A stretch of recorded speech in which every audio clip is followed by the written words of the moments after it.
Hello everyone and welcome back to another video from Wake&Tech.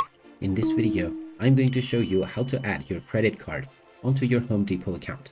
So let's get started right away. First of all, open up your web browser and then in the address bar type in homedepot.com and press enter. You will now be taken into the official Home Depot website.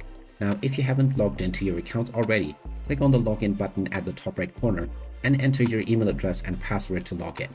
After logging in order to add your credit or debit card, click on the Me icon at the top right.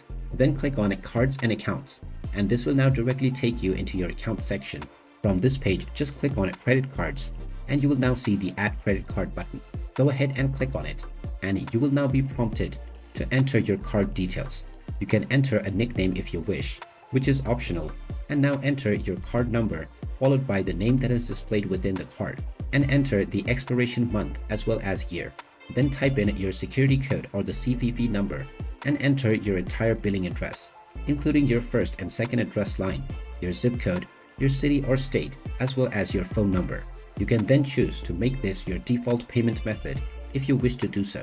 Finally, click on I'm not a robot to verify your identity, and then click on Add Credit Card.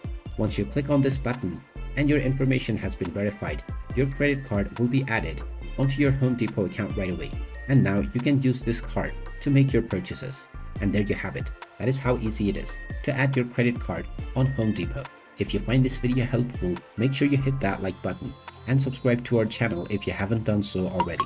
Also ring that notification bell to never miss another update from us. Thank you for watching and I will see you again in the next video.